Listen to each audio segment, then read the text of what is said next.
Before the Olympians, before mankind, before the ordering of the cosmos, there was primordial chaos from which emerged the first divine beings.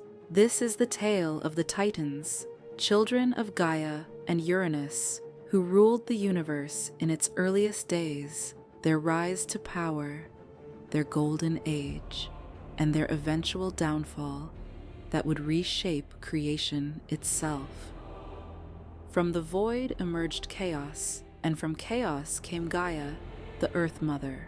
Alone in the emptiness, she brought forth Uranus, the sky, to cover her and be her equal companion.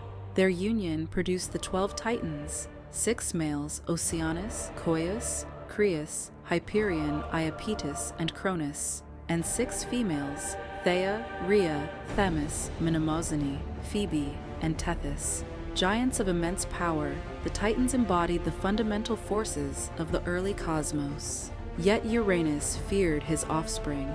In his paranoia, he imprisoned the monstrous elder children of Gaia, the 100-handed Hecatoncheira, and the one-eyed Cyclopes, deep within Tartarus, the lightless abyss at the core of the earth.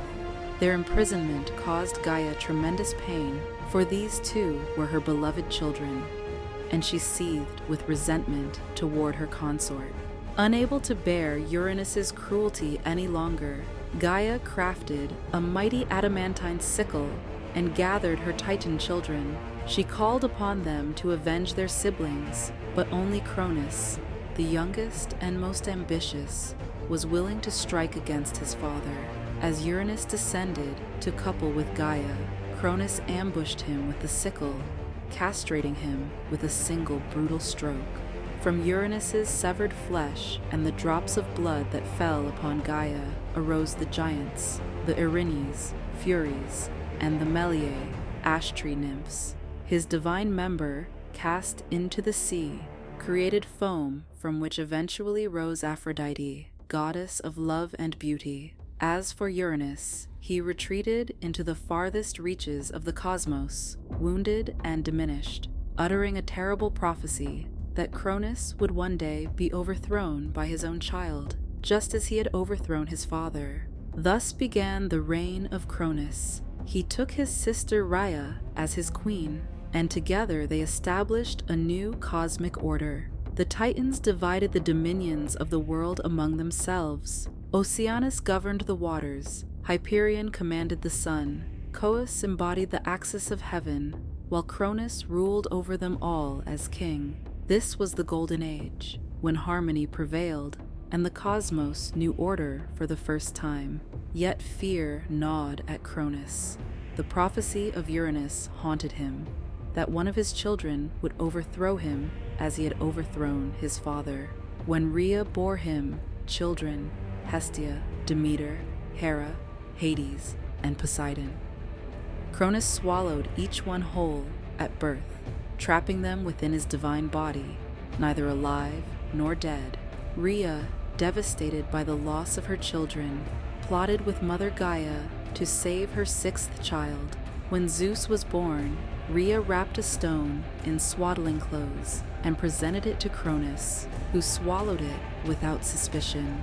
The infant Zeus was spirited away to Crete, where he was raised in secret by nymphs and protected by the Curetes, who drowned his cries with the clashing of their weapons. In the hidden places of Crete, Zeus grew to maturity, his divine power ripening with each passing year. Metis, daughter of Oceanus and one of the younger Titanesses, gave him counsel and eventually a powerful emetic potion. Disguised as Cronus's cupbearer, Zeus served this potion to his father, who violently disgorged first the stone and then each of Zeus's 5 siblings, fully grown and eager for vengeance. Zeus freed the Hecatoncheiras and Cyclopes from Tartarus, fulfilling the promise that Cronus had broken. In gratitude, the Cyclopes forged mighty weapons for the young gods, a thunderbolt for Zeus, a trident for Poseidon, and a helmet of invisibility for Hades. Armed with these divine instruments, and allied with some of the younger Titans who foresaw the changing tide. Zeus declared war on Cronus and the elder Titans. Thus began the Titanomachy, the great war that would reshape the cosmos. For 10 years, the Olympians and their allies battled against the Titans, with the very fabric of creation trembling under their conflict. Mountains were hurled as weapons, seas boiled, and the sky itself shuddered with divine warfare.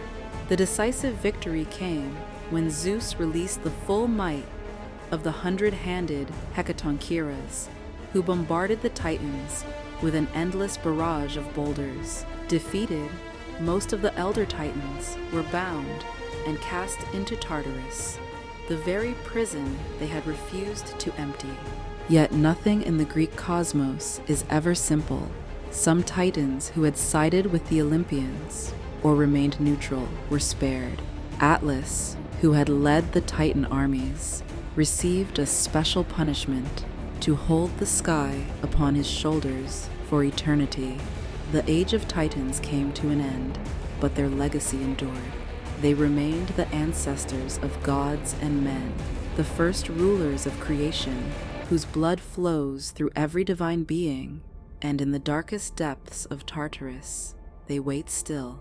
Eternal embodiments of primordial power, reminders of a time before the ordered cosmos, when giants walked the earth and the world was young.